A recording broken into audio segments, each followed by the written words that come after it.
43 சங்கீதம் 10வது வசனம். தாவீது என்ற ஒரு பக்தன் இருந்தார். ஆடு மேய்த்து கொண்டிருந்த சாதாரண ஏழை வாலிபனை தேசத்துக்கு ராஜாவா உயர்த்தி அவர் காலத்துல பெரிய பெரிய காரியங்களை அவரை கொண்டு கர்த்தர் செய்தார்.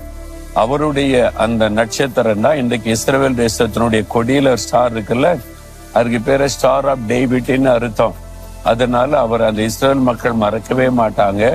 அவரை கொண்டுதான் அந்த ராஜ்யத்தை தேவன் பலப்படுத்தினார்.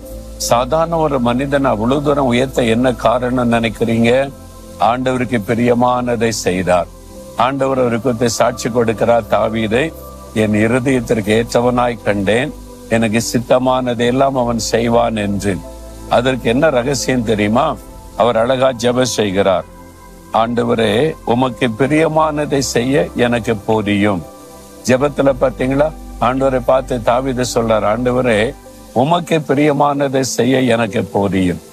எனக்கு பிரியமானதை செய்யக்கூடாது, மனிதர்களுக்கு பிரியமானதை செய்யக்கூடாது, உமக்கு பிரியமானதை நான் செய்யணும். அதுக்கு என்னை போதியும் வழி நடத்தோன்னு ஜெபிக்கிறார். இது எனக்கு ரொம்ப பிடித்தமான ஒரு ஜெபமா அடிக்கடி இந்த ஜெபத்தை செய்வேன். முக்கியமா ஒவ்வொரு புதன்கிழமையும் நான் உபவாசம் பண்ணி எனக்காக ஜெபிப்பது உண்டு. தேசத்துக்காக ஜெபிக்கிறது, மற்றவர்களுக்காக ஜெபிக்கிறது ரெண்டாவது. முதல்ல எனக்காக நான் ஜெபிக்கணும் இல்ல. அதனால ஒவ்வொரு புதன்கிழமை உபவாசம் பண்ணி சில மணி நேரம் ஆண்டோடைய பாத்துல உட்கார்ந்து ஜெபிப்பேன். அந்த என் குடும்பத்துக்காக, எல்லாருக்காக, என் மனைவி, என்னுடைய மகள், மருமகன், பேர குழந்தை எல்லாருக்காக ஜெபம் செய்வேன். ஏசோடிக்கிற குடும்பம் அதுல உள்ளவங்க, ட்ரஸ்டீஸ், லீடர்ஸ் எல்லாருக்காக. அப்ப எனக்காக ஜெபிக்கும் போது இந்த வசனம் தான், உமக்கு பிரியமானதை நான் செய்யணும். உமக்கு பிரியமில்லாத ஏதாவது நான் செய்திருந்தா என்னை மன்னியும், அதை எனக்கு சுட்டி காண்பியும். கொஞ்சம் காத்திருந்து ஜெபிக்கும் போது சில சமயம் ஆண்டவர் உணர்த்துவார், இது எனக்கு பிரியமில்லை, நீ இப்படி செய்தது எனக்கு பிரியமில்லைன்னு சொன்னா அதை அறிக்கையிட்டு ஜெபம் செய்வேன்.